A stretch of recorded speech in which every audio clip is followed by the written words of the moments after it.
Guys, we need to talk about the Reevesverse. Join me today as I dive deep into Matt Reeves Batman universe and try to predict what's next for the Batman saga. And stick around till the end for my idea on who the villain should be. It's not who you might think. Matt Reeves Batman universe has been a hot topic as of late, with the release of the new Penguin series and as Reeves and his crew start prepping to film next year. I've got to say, Matt Reeves' vision has been a game changer. From the dark, gritty tone to the performances that brought Gotham City to life, the first film was an absolute masterpiece. But what really sets this universe apart is its commitment to telling a grounded and realistic story that feels raw and unapologetic. It's a unique approach to the more fantastical takes on the character, and its sense of style and gothic depiction of Gotham City is what makes it feel different from the Nolan films. I think that it's okay to have this grounded version of Batman because it's going to contrast nicely with the more fantastical take on Batman in James Gunn's DCU. It's honestly the best of both worlds. I think Reeves' Batman has impacted the larger corners of DC in tremendous ways, and there's a reason that it wasn't just canceled when James Gunn took over. There's something about this world that Matt has crafted that makes it worth having two Batman franchises going at the same time, and I think that says a lot. And it also says that Gunn's vision of Batman will be vastly different. If you guys want to hear more about this comparison between Matt Reeves' Batman and the DCU Batman, go ahead and check out my latest video. Link's in the description. Now, Matt Reeves has stated that he wants to create a trilogy, and I think that's exactly what the character needs. A well thought out, carefully crafted narrative that explores the complexities of Bruce Wayne. It's a character study above all else, and I think that this analysis of the character is a perfect fit for an Elseworlds storyline. But alright, enough messing around, let's dive into the good stuff. What is next for the Batman saga? Well, I think one thing's for sure, we're gonna see more of the Riddler. Paul Dano absolutely crushed it as Edward Ashton, and I think there's still so much more to explore with the character, especially since he and Joker are becoming best buds in Arkham. So he may not have a big role, like at all, but I can definitely see him popping up in an Arkham scene in the next film. I think as far as Bruce is concerned, this film will see Robert Pattinson's Batman continue on that journey of becoming a beacon of hope for Gotham. I think we're going to see more of that playboy philanthropist Bruce Wayne, who makes public appearances and uses it all as a front to hide what's underneath the mask, which is Batman. Whoever the villain is will have to challenge Bruce Wayne on this journey he's on, and we might have to see Bruce being a hero outside of the Batsuit, which is kind of like what we saw in the first film when he saved that orphan boy from the moving car. In the first film, we see that Bruce does want to make a difference in Gotham, of course, but there's also this sense of almost trying to recreate that night when his parents died, even though he can't go back and change the outcome, but he's stuck in this repetitive cycle. There's a larger mission, but he's still thinking, well, I was powerless that night, but now they're going to feel my wrath, and I don't care what happens to me. I think if you're James Gunn, you keep Reeves at DC. Maybe even have him help produce the DCU Batman films and serve a role there. But one of the most exciting possibilities is, of course, the introduction of new villains. I mean, we've got a whole rogues gallery to choose from. The Joker, Poison Ivy, Mr. Freeze, Clayface, the list goes on. So the question has to be, who do you think we'll see next? I think given the setting of Matt Reeves' universe, there are a few villains we can automatically count out. I don't think we're going to see Bane or Killer Croc in any capacity. We did see Bruce use Venom in the end battle of the first film, and I think it would be interesting to explore how that forms somebody like Bane, but I think these films are very much focused on mystery, crime, serial killers, and neither Bane or Croc seem to fit that crime saga title. There is a really dope version of Killer Croc I could see though, if Gotham is flooded and Croc is treated like this horror-esque monster that lives in the sewers and the mystery around that. It could be cool, but I just don't think that's what they're doing. And I also can't see Mad Hatter in this universe. Maybe he's a smaller one-off villain, but he definitely won't be leading any films. And we also know that Reeves has flat out denied any inclusion of Gentleman Ghost because he is too fantastical, as Reeves puts it. Now a villain I could see pop up is Mr. Freeze.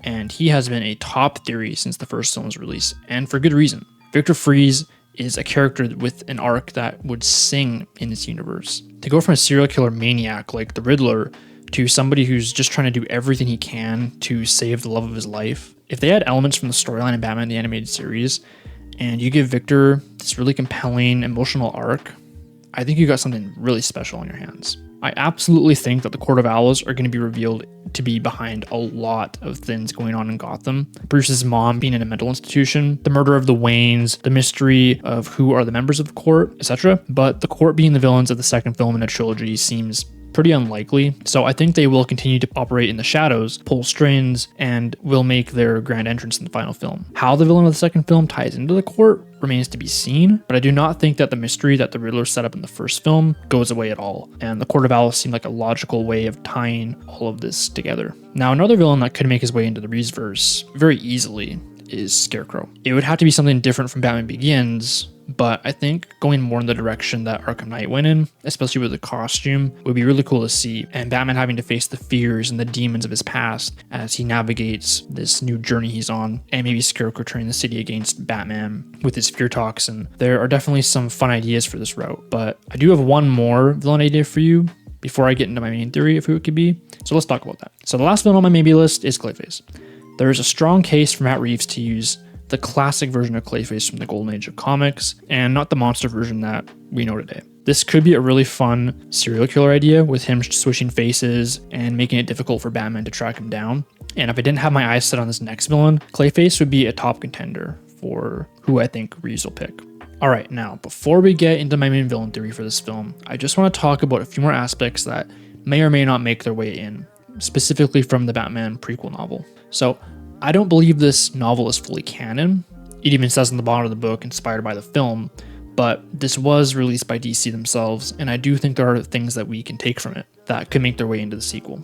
The book dives into Riddler when he was younger, how he crossed paths with Bruce, and how that ties into the first film, and you also have Bruce on the streets getting to know certain characters in Gotham while he was car racing, and how he would pick gum off the streets and look into it as chemistry station.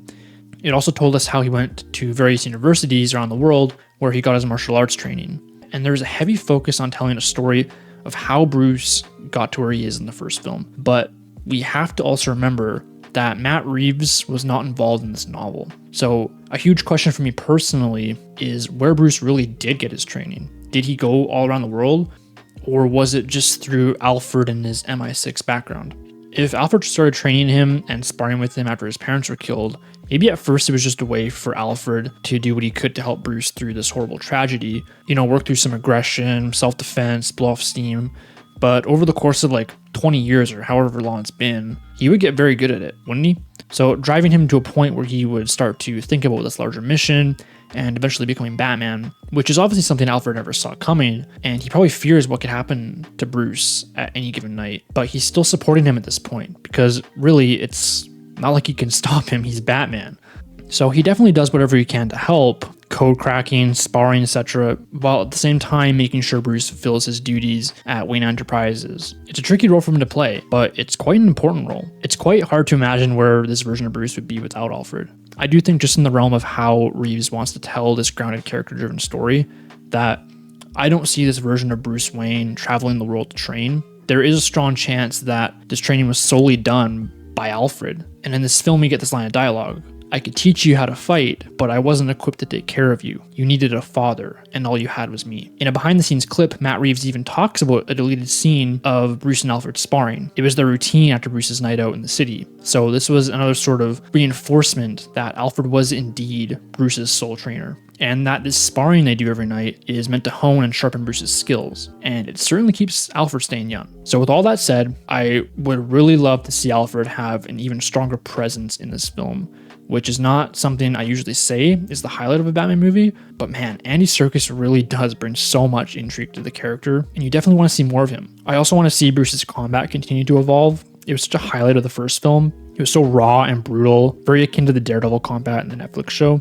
Just fantastic stuff. Even though Bruce has grown and he's trying to be more than just vengeance, in this next installment, I still don't see the combat being any less brutal. As he continues to grow and evolve, we could even hear him say that he holds back a lot of the time. After all, Bruce doesn't kill, but if he wanted to, boy, could he. I do think it's interesting how the novel talks about Bruce meeting characters through racing in Gotham. That is a part from the prequel novel that I could definitely see coming to fruition. You look at the Batmobile and it looks like it's inspired by that street level racing scene. So yeah, definitely could see that. All right, ladies and gents, you made it to the end, and as a reward, I promised you my theory on who the villain will be and how I see this going down. So hang on to your buttholes. It's about to get bumpy. There are quite a few villains that I could see making appearances or having small roles in the next film.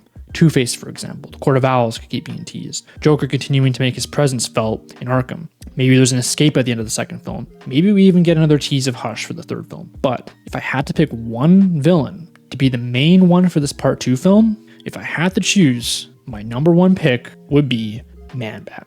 Hey, don't walk away just yet. Hear me out on this one. So in the original story, Kirk Langstrom was a zoologist who tried to give humans a bat's acute sonar sense. He managed to develop an extract that could supposedly do this, but upon testing it on himself, he transformed into a feral half-bat creature acting purely on animalistic instinct. We have this beautifully set up universe. It's very stylistic and grounded, but what would it be like to put Bruce against this vampire, this Dr. Jekyll, Mr. Hyde-esque creature who flies through the Gotham skyline? I think the investigation, the mystery into Kirk Langstrom, and Batman facing this feral version of what he pretends to be, I think that's just a recipe for so much fun. The Man-Bat is the creature that these thugs on the streets of Gotham probably portray Batman as in their stories. You know, you have Batman with his no-kill rule, and if he ever breaks that rule, he becomes another monster in Gotham City. And I think Kirk can mirror that version of Batman that Bruce doesn't want to become, even if it involves a physical transformation into a literal monster bat. I think that's the idea that you run with. This is a villain who hasn't been brought to live action in any real sense, but I think it would work so well. It wouldn't be treading the same waters with another serial killer. It would be fresh, different, and taking this fantastical creature and sprinkling him into this grounded, lived-in, grungy Gotham City, and I think can make for a really fun October 2026 release. I think what you want to do is you don't show Man-Bat, the full-on monster, until about 2/3 into the film. You tease it, you build it up, but the focus is on finding the remains and dealing with the aftermath of his brutal killings. And towards the third act, you finally reveal him, and it's built all around the mystery of who this creature is. Now, there are some problems with this theory, so let's talk a bit about those. I know a lot of people will share the opinion that Matt Reeves' Batverse is too realistic and grounded. Even Reeves himself has shared this upon discussing Gentleman Ghost recently, but I really just hope that Reeves sees the potential here and allows himself to dip his foot into the waters of Batman's less realistic rogues.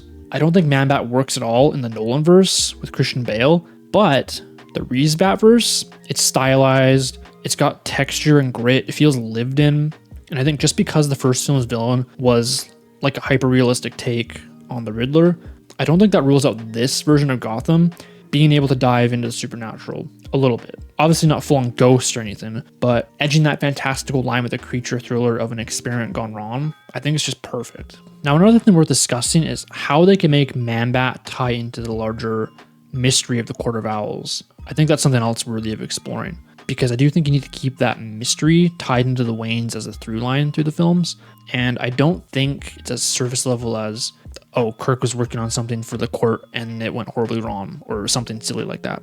But I do think you make whoever this part 2 villain is play a part in this mystery. And another thing is, yes, James Gunn's universe has much more of a case for bringing in Man-Bat, but in his universe, I think that Batman is going to be seasoned. He'll be dealing with much more larger threats. So I literally don't really think there's room for a Man-Bat story there. I mean, not in any way that matters. It does really seem like we're getting closer to knowing who this villain is going to be as Matt Reeves gets ready for production. But if it's not announced this month, I'll make a juicy video where I'll go fully into exactly how I can see this movie play out. Maybe with a scenario for each of my top villain picks. But for now, I'll leave you guys with this idea to think about. Man-Bat as the villain for Batman Part 2. What do you think? Do you love it? Do you hate it? How could it tie into the larger story? Let me know in the comments below. All right, everybody, I appreciate you all. Thank you for joining me on this journey into the Reevesverse. If you liked this video and if you dug my theory towards the end, be sure to like, subscribe, and comment. And if you're new here, consider checking out some of my other videos for more exciting content. Don't forget to hit that notification bell, and I'll see you all on the flippity flip.